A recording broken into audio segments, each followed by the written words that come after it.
Hello and welcome to the Premier Football Podcast. As always, I'm Rafe Garland and I'm joined here by the over the moon Joseph Doherty. Yeah. He's a child on Christmas morning. Unai Emery has been sacked. This is the big news of the day. Joe, immediate reaction? Delighted. You'd be very hard pushed to find an Arsenal fan who's not delighted that he's gone. No hard feelings against him. I think that he seems a very decent man, conducted himself very well. The job was just too big for him. It wasn't right for him. He's known as a very tactically astute manager, and he never brought that to Arsenal as far as I'm concerned. Apart from flashes in his first season, this season where he's been backed and he's had the chance to kind of go through 2 full summers, 2 full pre-seasons with the squad. He hasn't got his message across, and rightly so. The club have acted.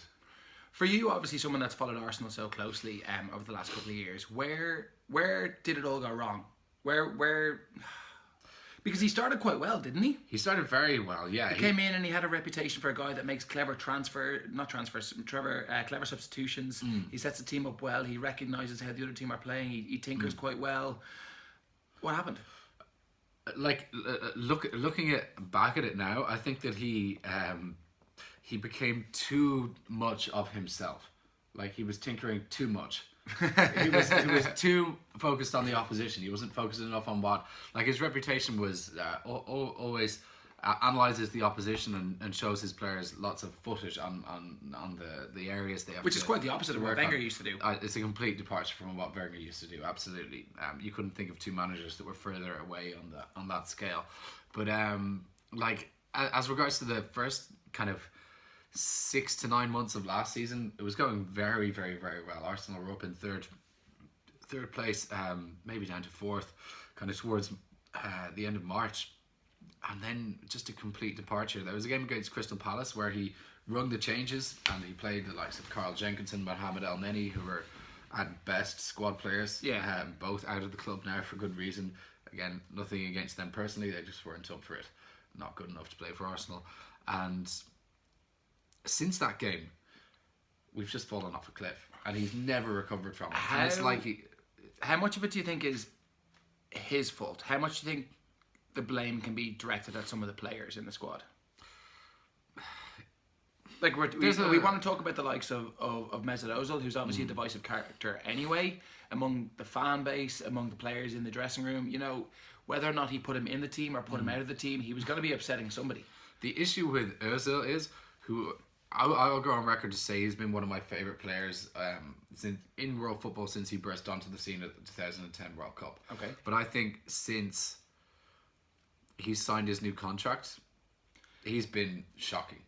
Well, he's been shocking. Whatever about his own form, I think that contract in itself has. But that's what I'm going to get at, is that's the crux of the problem, is that no team is going to go out there and try to get Mesut Ozil because he's on £350,000 a week and everyone knows it. And he's 31 now. Yeah. Why on earth would you take a pay cut at 31? Absolutely. And but the other Arsenal players in the changing room also know that he's on that money, and they're not on that money, and he's not even playing. Yeah, well, no, he's been playing the last few weeks, but I get your point. But no. When things started to go wrong for Arsenal, he wasn't in the team. No, sir, I get your point. Yeah. And in the opening weeks of this season, he was out of the squad for like 8 games in a row or something like that.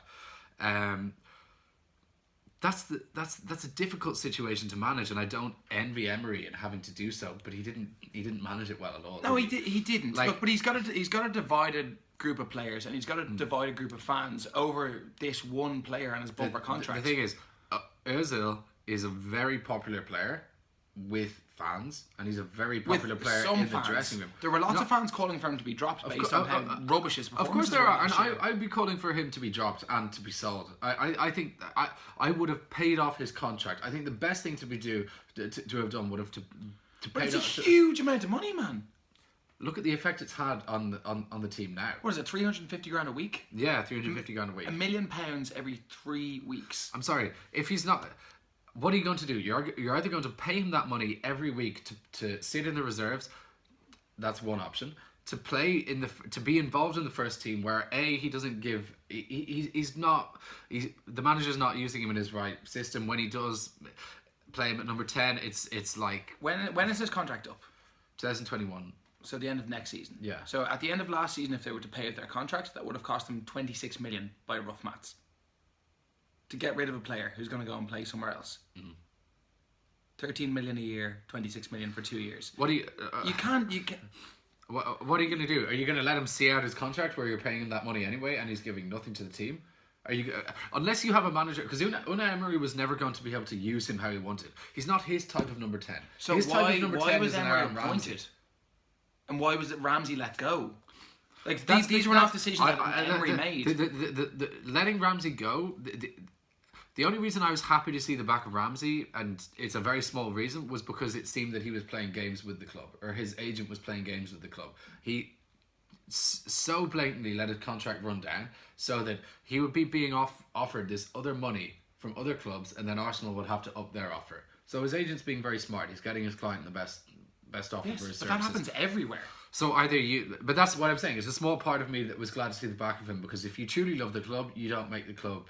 But at the same time, Arsenal didn't have his contract sorted with 18 months left on and it. that's not Unai Emery's fault. That's Arsene Wenger's fault, and even Gazidis' fault, because they were notorious for letting players. I mean, even to look at Jack Wilshere, who's too injured to get a game for West Ham. What a shock! But he should have been sold 3-4 years ago for £30 million. Manchester City put in an offer. Given his injury record and his production for Arsenal at the time, it was a stupid decision not to take that money. They let Ox go to Liverpool. They let Ox go to Liverpool. Well, we got good money for. But that's it. But you know what I mean? You would have got good money for Wilshere. We would have got. Sorry, I misunderstood what you said. No, absolutely, completely agree. But it's the same with the Van Persie, the Nasri situation, where we undersold. £24 million for both of them. Sorry, each. 24 for Nasri to City and 24 for Van Persie to Van Persie to United. We should have got double that for both of them. So Emery comes into this divided atmosphere based on Mesut Ozil. They're losing who I think was their best central midfielder last year. When he was fit, when he was performing, I think you can see how well he's doing for Juventus this year and for Wales. How much a player like that would benefit Emery and Arsenal this season. They've let him go. They've sold Mkhitaryan and replaced him with Pepe. We're not convinced that the output that Pepe has brought this year. Look, he's still raw. He might turn out to be a brilliant signing. I know Mkhitaryan was a flop, but they don't seem to have upgraded just yet. They didn't upgrade on Ramsey with Ceballos based on his output this year. Koscielny left. They brought in Luis. I don't think they've upgraded in terms of output there either. Who's in charge of the signings at Arsenal? Sanjehi. What was Arsenal's biggest problem last year? Was it the top end of the pitch or the bottom end of the pitch? Definitely the defence. Yeah, without doubt. I know they've gone out and they've bought Kieran Tierney, who seems to be quite an exciting young prospect, but at the same time, he's an attacking player. I know he's a fullback. I think that every Arsenal fan would have said last summer that the three positions we needed to strengthen in the most were centre back, defensive midfield, and on the wing. So you brought in a winger. We brought in a winger on big money, but you also let two wingers go. We did, yeah. We brought in some. So you lost a winger. You subbed one centre back for another. Well, what I mean by bringing in a winger is that we needed an elite winger. We needed We needed an elite player in each of those three positions, without doubt. And if I don't think you got an elite player in any of those positions, though. At the moment, it doesn't look like it, does it? No, certainly not. And I know that was obviously hindered by the fact that they didn't have Champions League football on offer this season. If they had won the Europa League final, or had they picked up some of those points at the back end of last year and had Champions League football this season, I think maybe their pulling power would have been considerably stronger. So maybe if I'm going to be critical of Emery at any stage, had he finished the job last season, the club would have been in a stronger position to attract better players for this year. I think that the fact that we let. I disagree in the fact with what you're saying about being able to attract the best players, because Nicolas Pepe was one of the most highly regarded wingers in football. Or so it was reported by newspapers that his agent was tipping off. No, given his output, which was only bettered by Messi and Ronaldo across the top 5 European leagues, you have to say that he was highly sought after. In the end, are you really comparing the French league to the likes of the Premier League and the Liga and the Spanish league, and the German league? It's like the French league is the lowest of the fifth leagues. It really is. There's one club in that league. There really is. It is the lowest of the top 5 leagues. Yeah, there's no doubt. Anyway, that's not what we're here to talk about. Arsenal left it way too late to sign a centre back after having let Koscielny go and all of that, and the fiasco that surrounded that. We left it way too late to sign a centre back. The reports were out that we were linked with Dayot Upamecano. Yeah. And he would have been perfect as far as I'm concerned. Lightning quick, strong, good in the air, good with both feet, can pass the ball, can dribble it out. Who is the player that Arsenal have signed last year and put back out on loan? Is it William Saliba? He's meant to be incredibly good. Yeah, He's a defender as well, isn't he? He is. Yes, he's been performing incredibly well this season. Yeah. Why? For Saint Etienne. Why do you think that he was allowed to go back out on loan? Because that was the only reason why we were allowed to sign him for £28 million. But surely they could recall that from loan at any stage. No. It wasn't one of those loans. It was a non-negotiable. I see. The only way that you're getting him is if we get to keep him. To be fair, he had only played 16 games for them last season. Yeah. So it was a very raw talent that we were signing in the first place. So I think that in the long run it does do him.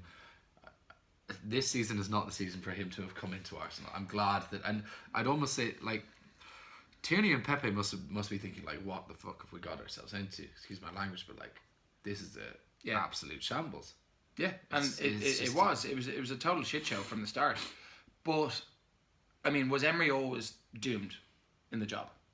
No, I thought that he was going to bring. I never thought. Is the Arsenal job a poison chalice at the moment? No, it's not. I thought that Emery was going to be the one to bring us back into the Champions League, and then I thought that we would have been so ahead of the game that we would have already, I don't know, like a Guardiola, someone like that would be the next one we're lining up. That we're getting Emery, who's like I have Arsenal fans have very high ambitions, and I'm an Arsenal fan, and I'm not happy with Champions League football. No, but that's the thing about the Premier League now. It is so competitive that, you know what I mean? Which is why you need a top manager to be really competitive. But he was a top manager. Joe, he's won 8 major trophies in Europe's top 5 leagues. In the last 5-6 years, he's won the most joint with Pep Guardiola. Exactly. Fact.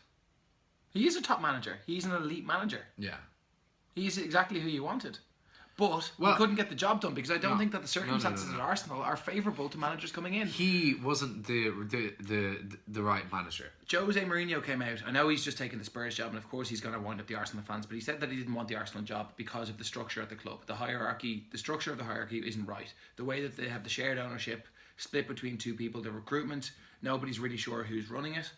The fans are incredibly divided over a handful of players on the pitch. People have their own favourites, and the dressing room seems to be divided as well. Bullshit. Is the dressing room divided? There's an argument to say that the dressing room is divided between French and German speakers, and we've talked about that before. I don't know if that's true, but that's an argument to have. Bullshit. Jose Mourinho, if offered at the same time Arsenal and Spurs, chooses Arsenal every day of the week. He said that he didn't, though. He said that he was approached by Arsenal and he rejected them. How on earth? Are you telling me that Arsenal haven't been sounding out managers over the last few weeks? Arsenal should have been. Of course they were. I'm sorry. Clubs are always sounding out managers. It's contingency plan. Jose Mourinho was present in the director's box at Arsenal only 2-3 weeks ago. Yeah, so they were sending him out. I am quite sure that he would have been invited to come and watch a game and speak to the men. I am quite sure that there were discussions had between the men at the top and him, and for some reason, someone else, I don't know, the owner at Arsenal decided no, we should stick with Emery for the time being, and then Levy clearly knew that there had been discussions between Arsenal and Mourinho because he acted like that, like he just got it done. He Poch out Mourinho in like that. Well, maybe and maybe not. I mean, Poch has been talking about walking away from the Spurs job since the Champions League quarter-final last season. Yeah, he said, if I win at Spurs, I'm going to have to leave. I can't do any more. And it's been going on that's been on the cards, yeah. for 6 months or so. He's been talking about walking away. Like, I don't think that Levy did act like that. I don't think it was a snap decision. I think that Spurs hadn't won a game on the road, since the start of 2019. They haven't won an away game all year. I know. What I mean by snap decision is it was done. It was reported very quickly. It was reported within 12 hours. But I mean, it was evening. what was it? Tuesday, Wednesday evening, Poch sacked. Wednesday, Thursday morning, Mourinho hired. Can't remember the day of the week. But I think it was fairly similar with Arsenal. The only reports that Emery was going to be sacked started coming out maybe halfway through the week. Maybe Tuesday, Wednesday, that he was going to lose his job. Maybe Monday after the result. There have been concrete talks after we drew against Southampton. Yeah. So it was done within a week in a way. I just think that the pressure has been coming from Arsenal fans for so much longer. From one side of Arsenal fans, one portion of Arsenal fans, and reading stuff on social media, there are lots of Arsenal fans that were behind Emery. No. There no, were, no, Joe. No. Until when? The people saying that they didn't need to protest. People should still go to the games. People should still cheer for their club. I haven't. That's a different thing between. That's a completely different thing between backing the manager and not backing the manager. I have not seen a single Arsenal fan. Maybe not in the last 2 or 3 weeks. In the last month, 2 months, say that Unai Emery is the right man for the job. Since Xhaka-gate. Yeah. The Arsenal fans have all turned, and it's become very, very nasty since then. Yeah.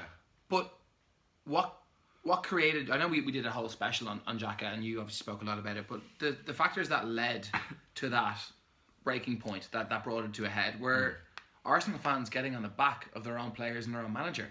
And it caused a lot of unhappiness within the club, and the results have suffered. I said this last week on Twitter, that if Arsenal had beaten Southampton, they would have been 5 points off fourth, with 25 games still to play, which is well achievable, well doable. If Arsenal fans wanted to get back in the Champions League, what they had to do was go to the Southampton game and get behind their team, and they didn't. The Arsenal players were too embarrassed to celebrate when they scored in that game, because they honestly were embarrassed, man. The Arsenal, we were. Lacazette scored an equaliser in stoppage time and put his hands down. He didn't want to be seen. We weren't watching that game live. I've watched that game back, and the Arsenal fans were cheering the team on in the first half. And it was abject. The performance that the players put in was abject. So are they totally?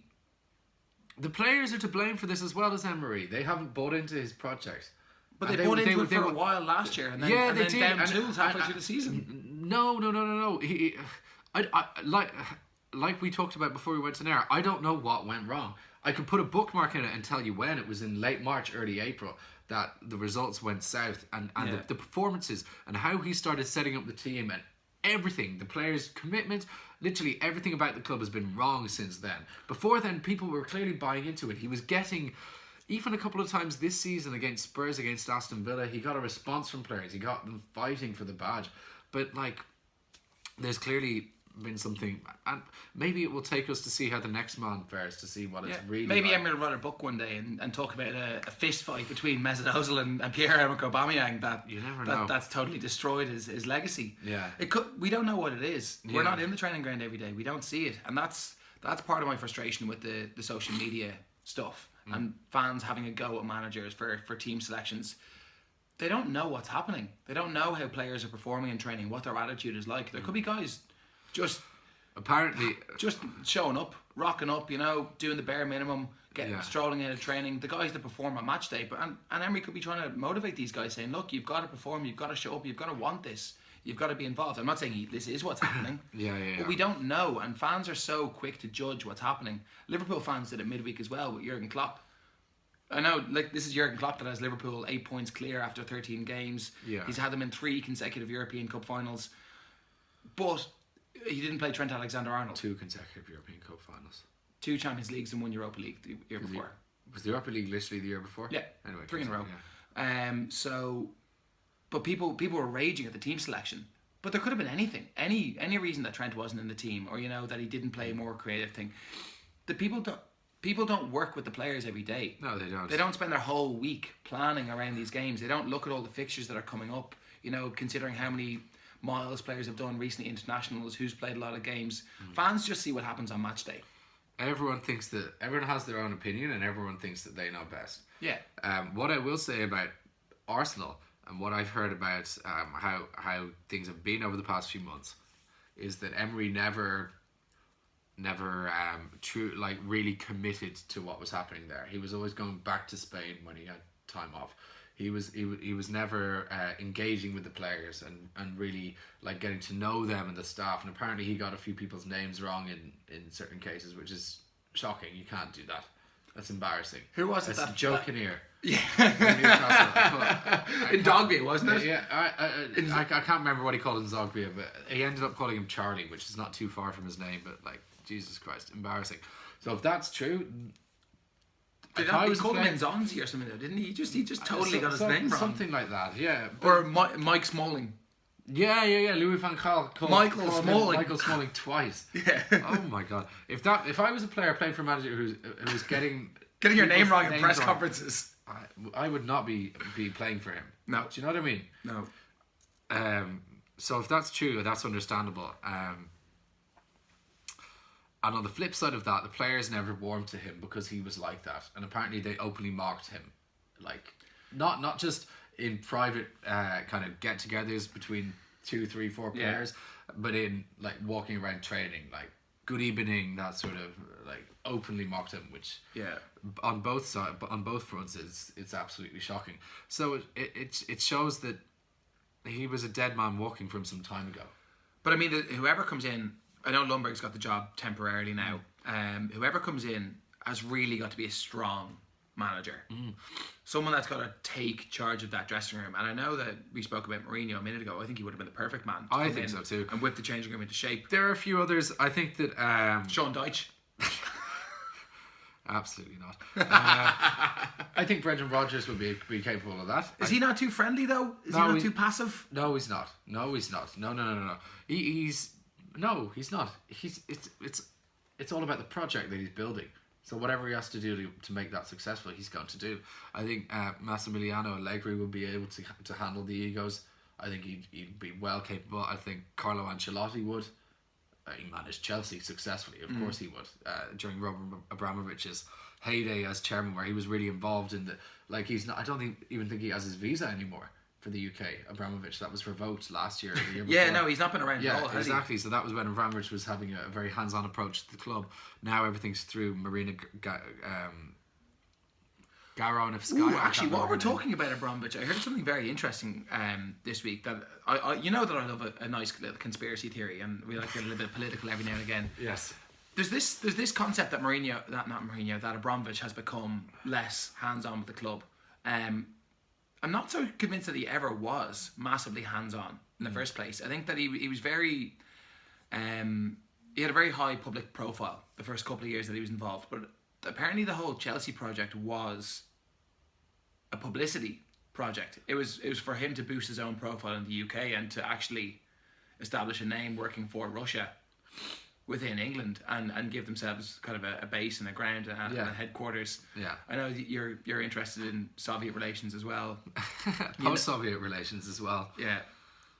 Have you heard any talks about Abramovich's background? Well, Abramovich is an oligarch. Yeah. And from my studies at master's level, all of the oligarchs in Russia are effectively owned by Vladimir Putin. So if an oligarch goes and sets up shop in a specific country, it's probably because Vladimir Putin has asked him to go and do so. Which is just interesting to think about, that maybe it's not actually about the football, what's going on at Chelsea. Yeah, it's very interesting to think about. Again, it's not something we want to get too into on this podcast. It's just a nice little thought, isn't it? Yeah, it is. Well, the Russians have always been very interested in what's happening in the UK. We could think of the few shocking incidents that have happened to supposedly former Russian spies over the past 10 years. Definitely. And you could certainly go back further into the Cold War. There's always been a very keen interest on the Russian side. And I'm sure that it goes both ways and we don't hear about it because we don't live in Russia. Definitely. Right, we will move on from Arsenal a little bit. I spoke a bit about Klopp a minute ago. Yeah.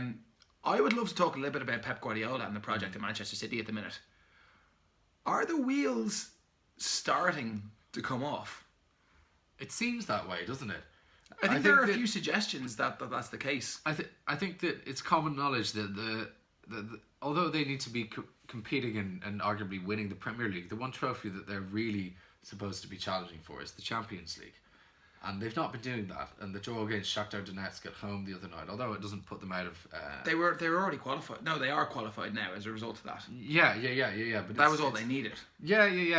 There is that argument. But, I mean, Manchester City drawing at home to Shakhtar Donetsk. Yeah, there's this... Shakhtar I don't know how I would feel bad. as a Manchester City player. City fans have been booing the Champions League anthem for years. Because they believe that there's a UEFA conspiracy against Manchester City. Yeah. Do you think there's a UEFA conspiracy against Manchester City? No. No, they seem to be quite upset that UEFA don't want them to cheat. And I can sympathise with the City fans, but at the same time I really, really can't. Yeah. I really can't. They continually break rules and continually get reprimanded or punished with small fines for things that are actually quite serious. And now they've taken it upon themselves for years, actually, for about 3 years now, to boo the Champions League anthem. I think it dates back as far as being fined 30 grand for being 30 seconds late out onto a pitch. But you're not allowed to, like, we went through Chelsea's fines a few weeks ago. Yeah. There are certain things that you're just not allowed to be late, that you're not allowed to do, and being late is one of them. Yeah, I mean, all of the Champions League games kick off at the exact same time around Europe. Yes. And if you're 30 seconds late onto the pitch, you're messing with all of that. Yeah. It's one of the. It's a really highly coordinated operation. You can't do it. Of course it is. Yeah. They were fined in relation to playing. There was someone. You were fined for something else. I think it was maybe to do with signing underage players. Yeah. It was, a couple of years ago, and they weren't happy with that. And then obviously they're under investigation from UEFA for their financial play, fair play guidelines violations last year. Manchester City have been invested in actually this week by another large company that's set to raise the value of the City Group, the City Holdings Group, by 3 billion. Yeah. I think I read this week. Yeah. Didn't Khaldoon Al Mubarak do an interview? Yeah. Is he their chairman or their owner? I'm not 100% sure. I've heard that this investment would suggest that the City Group are fairly confident that they're not going to be heavily sanctioned by UEFA, that they're not going to be banned from the Champions League, otherwise this investment wouldn't have happened. The City Holdings Group apparently lose about £1 million every year. City make a profit, obviously. Yeah. But the group as a whole tend to lose about £1 million a year. Right, that's nothing for them. No, it's a splash in the pond. But it is interesting to note that they don't think that they're going to be sanctioned at all, or at least with a ban from the Champions League. Yeah. For quite blatantly breaking the rules again. So look, obviously that's going on at City as well, but we'll talk about the issues on the pitch. Aguero is ruled out now for a few weeks. Seems to be not a massively serious injury, but one that they're going to have to cope with through a busy Christmas period. Very busy, yeah. Jesus is now Mug, obviously coming in to replace him, but they've now, without Aguero, without Laporte, having lost Company last summer, they're losing a lot of that spine. David Silva is a year older. He's in his last year of his contract now. Looks like he's moving on at the end of the season. Kevin De Bruyne, as good as he's been, he's suffered so many injuries over the last couple of years. He doesn't seem to be producing the same numbers that he has been. Is it the end of the City project for Pep? I'll say two things. I think there's enough time left this season in all competitions for City to get back into contention for everything they're interested in.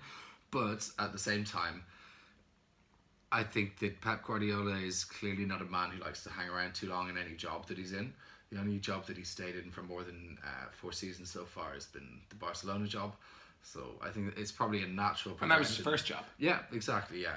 And he's only done Munich and now City. But I think that it would be natural for him to leave at the end of the season. Did you hear his interview last week after the Chelsea game? You might have to remind me exactly what he was saying. He spoke about winners and losers, Joe. And he said that football is not all about winners and losers. Yeah, I did hear that. Yeah. This fixation on winning and losing in the Premier League is bad for the youth of today. You know, it's not setting a good example. They're not worried about how well teams are playing, or they're not falling in love with the sport. It's all about results and winning. Sure, yeah. Says the man, probably the man most obsessed with winning on the planet. He's talking absolute shite, isn't he? He is, isn't he, man? That's straight out of the Jose Mourinho textbook. To be quite frank, it is. You wonder, he's never had a rocky period. The only rocky period he really had was when he he first moved to City, but that was to be expected in his first season. Adjusting to the Premier League, And yeah. he came third, which is nothing to be ashamed No, of. Klopp came 8th in his first season. He did. Obviously, Klopp came about. He inherited 2 a months different into the team, season, and but- yeah. Anyway, Yeah, it is different circumstances. But he's never really had a rocky period. No. Certainly at City, obviously barring aside that first season, which I still wouldn't call rocky, but the 2 seasons preceding that were fantastic. 100 points plus in each season. Yeah. The players, the coming of age of Raheem Sterling. did they get 100 last year, or did they get 99? Did they get 99? Liverpool got 98 and missed out by a point, didn't they? So they got 99, right. Well, 100 points the last 2. Well, 99. cricket, you wouldn't call 99 100. No, would you certainly wouldn't. Almost, over 200 points across the last 2 seasons. Exactly 200 points. Yeah. Was it 101 or 102 the first I year? can't remember. That's why I said over. Okay. Anyway, 200 plus. 200 plus in the last. Yeah. 200 points in the last 2 seasons. Yeah. Phenomenal. So the fact that, and I was looking at a chart, and it was since Emery. It was like highlighting Emery's job. So it was since he came in. Yeah. But it was 51 games that he lasted as Arsenal manager in the Premier League, and Liverpool are top of that. They're top of it by like 6 points. And Well, I if think you look at even where they are now. even since last season, and I've said it before, this has been coming. Like Liverpool have really been the more consistent. Although City won the league last year, Liverpool have been the more Do you know consistent. what, though? I don't think Liverpool are playing better football than City. Do you know City have lost 7 games to Liverpool's 1 in the last 51 games? Yeah, I do. That is just mad. But I mean, Liverpool have dropped a few more through draws. There's a few more Liverpool draws, but- don't. When City win, City are incredibly convincing. Incredibly convincing. And Liverpool, but City seem do to- not win ugly. When things do not work for City, they don't work at all. No, you're right. Like when City are winning, it's like the 8-0 against Watford is. It's just too easy. Swatting teams aside. Yeah. When Liverpool have some of those results. They do. But a lot of Liverpool's results are like the ones that they've been having over the last 3-4 weeks. Look, I think going a goal down, then maybe getting a dodgy offside. In their last dodgy 10 penalty. games, they've scored 10 goals in the last 15 minutes. In the last 10 games. Yeah. Which is huge. But I think that if teams can set themselves up tactically right for City and they can get it right, they have a good chance of going on to win the game. Whereas if teams get it right against Liverpool, they'll get a draw out of the game. Yeah. They'll just stop Liverpool from beating them. And I think that's obviously why teams have drawn against Liverpool. But it's a better situation to be in than to be prone to losing games. Well, it depends, man. If you get a win and a draw and another draw, you get 5 points. Whereas if you win and you lose, you get 6. I could give the example of Tottenham and Arsenal last season, and Tottenham finished ahead of Arsenal by just 1 point, and I would say that largely undeservedly so. I think Arsenal were actually better than Spurs over the course of the season. Man, Spurs were rubbish. They were terrible. Rubbish last year. And Spurs lost loads of games, but Arsenal drew loads of games, and Spurs finished ahead of them by a point. Like there's. Spurs overachieved massively last year with the late goals that they had. They did. This is another discussion, but if you look at the City and Liverpool again and really analyse it, like City are a team that are like when they're winning they're just killing teams, but they are prone to losing games. And Liverpool are the opposite. Liverpool are a team that almost struggle to win, and if they can't get over the line, then they'll take a point. They won't take a point, but they'll have to make do with a point. Yeah. They don't accept defeat. Liverpool, they lost to Napoli the other day, but like in the Premier League. They League... didn't lose to Napoli the other day. They drew? They drew, man. They got a late goal. They drew with Napoli the other day, which goes into the rest of their draws. Like they're a team that... they lost to Napoli away from home this year, and that was the only defeat they've suffered since they lost to City in the Etihad last January. Right, yeah. And that was the only defeat that they suffered all of last season. Yeah. And aside from League Cup games and FA Cup games. Yeah. And 3-0 away to Barcelona. Yeah. With a game they deserve to win. No, I know. It's been a phenomenal run of I don't think they've deserved to win all the games though this year. I think Liverpool have been overachieving this year. Obviously, look, dropping 2 points from 13 games, you're going to have a lot of luck along the way. I said in my review show that they're an incredibly abrasive team. They tend to grind teams down. They don't blitz teams like the way Brendan Rodgers Liverpool did. But they come out and they put 3 goals up, and the way Man City do, where they start so well. Yeah. They keep the ball, they move you from side to side to side to side to side to side to side. They run hard at you, they put balls into the box, they pen you in. The only way you're going to score is on the break or through a set piece. And do you know what? Liverpool want the other team to break, Because when the other team breaks, then they can counter the counter-attack. Yeah. And that's when Liverpool under Klopp are at their strongest. They are. When they can have a quick pass out to the wings and to put that cross into the back post where Mane or Salah, depending on the by side, shifting to a more possession-based style, Liverpool have now made the other teams do a lot more of the running that they've been doing in previous years.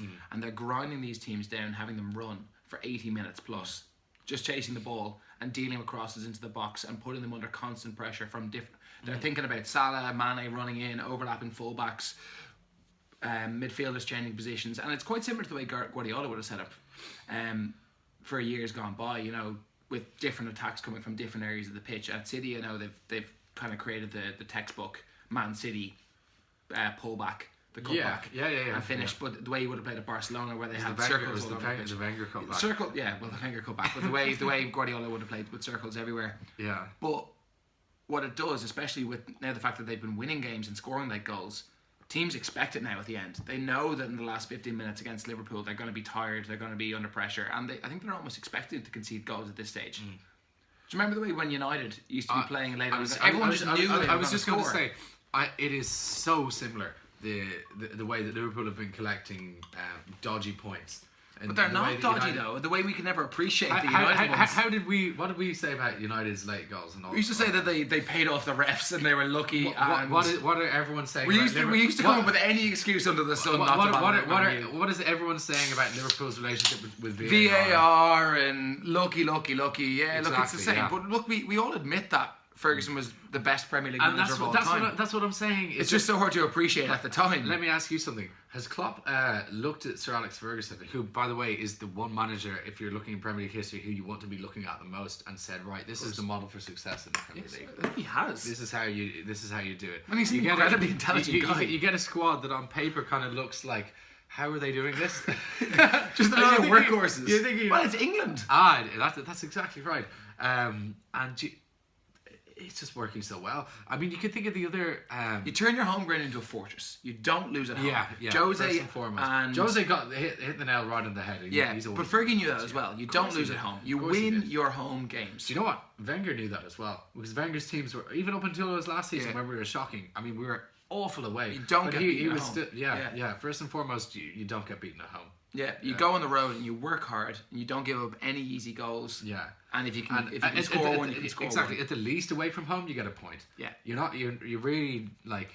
You don't lose games. Even if it's like 2006 and you're playing Sam Allardyce's Bolton Wanderers away, that'll be a tough game. And if you come out with just a point... Man, that's like playing Sean Dyche's Burnley. That's it. You come out with a point and you take your points and you get back and you go and you beat West Ham. I think that's where Brendan Rodgers was naive at Liverpool. I don't think he appreciated the not getting beat element of going. No, I think this is where it comes into Pep Guardiola as well. Is that it's all about winning, which is why it's just so ridiculous for Pep Guardiola to talk about winning is not an important. It was the same with Wenger. Wenger towards the end wanted to win away games. He'd go and he'd not worry about who they were playing, and he'd say, always it's all about us. We're going to go past. We're going to play our lovely football, and we've got the better footballing team, so we're going to win." The only time that he didn't was when we played Manchester City away, and I think it was 2015 or 16, and we won 2-0, and Cazorla and Coquelin, they put in a masterclass in the middle of the park, and we just ground out a 2-0 win. It was like scoring from set pieces. I think Koscielny and Giroud both scored from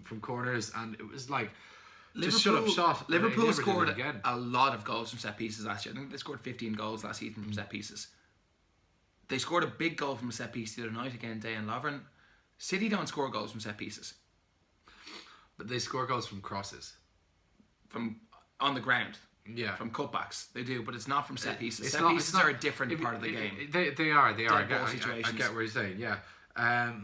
They don't score so many, no. But every side should be looking to score from every set piece. It's a golden opportunity to get it. I mean, especially if you have the quality of Bernardo Silva off his left foot and Kevin De Bruyne off his right. You should be looking to get across. Absolutely. And there's no reason, if you think of De Bruyne's crossing ability, he's the best crosser. Like even if you've got John Stones on the pitch, if he's the only centre back that's fit at the minute, the genuine centre back. Rodri's a big lad as well. Yeah, just fired it in his head. Just figure it out. Figure out a way to get the ball on his head. Do you think that City are going to win on the early kick-off Saturday? They're away to Newcastle. Yeah, I think they will. Do you? Yeah, do you? I'm not convinced they will. Joe, I honestly, I wasn't convinced with them midweek. I wasn't convinced with them against Chelsea last week. I think they were lucky to beat Chelsea. The only reason that they beat Chelsea, because Chelsea are so naive at the back. They're that style of football that we're talking about with Rodgers and Wenger towards the end and Guardiola. Win. They want to go for it. They want to play.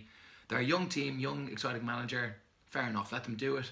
I think they'll cop on a bit towards the end of the year, towards next season. Maybe figure out that they've got to be a bit more resilient defensively. But I think if Chelsea had a bit more graft about them, they would have beaten City last week in the Etihad. And I think that Newcastle are going to know that City are not up for it at the minute. I think Newcastle are going to be hurting having lost to Villa last week. And I think that Newcastle, St James's Park is becoming a difficult place to go again. Their form at home has been quite good this season. Their form on the road has been shockingly bad, bar their trip to Old Trafford where they got a point. Did they win at Old Trafford actually? Newcastle? Yeah, Longstaff. Was that a pointer? That wasn't at Old Trafford. That was at St. It was in James's St. Park. James's. And they beat them. Yeah, they did. Yeah, mate. Look, I think that Newcastle are going to at least get a draw, but for the sake of the argument, I'm going to say Newcastle are going to win. Fair. I think Newcastle are going to beat City 2-1. I think City will beat Newcastle 3-1. Okay, so 2-1, and what you say 1-3? Yeah. Okay, right. We'll move on. The next game of the weekend. You eating on the pod? Yeah, first time. Lads, we've just had a big production meeting before this. We've literally gone through a set of guidelines, and at the end of it we said, right, we've got to write it down. And friends, I haven't written it down yet, so it's not one of the ground rules. I've had that tub of Pringles staring at me for an hour. We said no eating on the pod. So apologies for anybody listening at home to that crunching and crackling on the audio. That's Joe shoving Pringles down his face. I'm an absolute fiend for salt and vinegar and prawn cocktail peanuts. Peanuts? Pringles. Burnley Palace. Burnley Palace, mate. I think it'll be a home win. Burnley have been playing really well recently. And Palace started really, really well, but Burnley have come into it, haven't they? Yeah. And there's a reason that Deutsch has been linked with a lot of the jobs in the Premier League. I think they'll win 2-0.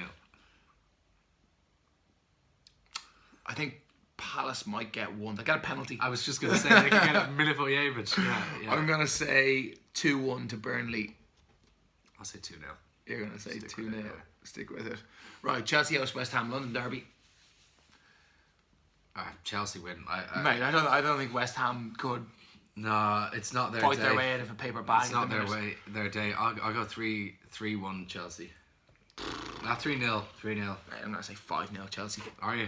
That's huge. I think it's going to be an absolute drumming. An absolute Hat-trick drumming. for Tammy Abraham. Actually, 5-1. I'm going to write 5-1. I think Pulisic will score. What's your score? 3-1. 3-1. Liverpool-Brighton. Liverpool without Fabinho. Yeah, Wijnaldum or Henderson will fill in there. No problem. They'll be absolutely fine against Brighton. 2-0. Yeah, they might look to rotate a couple of players with a Merseyside derby midweek next week. Like I'm saying, I don't think it'll be anything obscene. I don't think it'll be a mauling. 2-0 Liverpool. Standard home win. 2-0 Liverpool? Yeah. I'm going to say 1-0. Really, really late goal. Origi? Nah, who's well, mate. If you're saying really, really late, yeah, there's only one yeah, man. it is, isn't it? It's got to be Origi. I think Origi might actually start the game. I think he will. Yeah. I think so. He's not going to score. He only scores coming off the bench.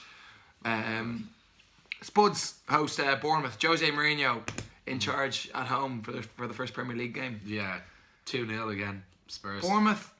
Man, I was having this conversation the other day. Bournemouth are like I was going to say the Everton of the bottom half of the table, but I mean Everton are 17th. So I think everyone will know what you mean. They're awfully inconsistent. Yeah, for a team that produce really, really good performances sometimes, they leave you totally scratching your head. They seem to go through these periods of form. It's not one-offs. They seem to win 4 games in a row, lose 4 games in a row, win 2 or 3, lose 2 or 3. You think Spurs are going to do it? Yeah, I think that Mourinho will get a hat-trick of wins. Do you know what? I'm going to go 3-2 because he's got 2 3-2s in a row.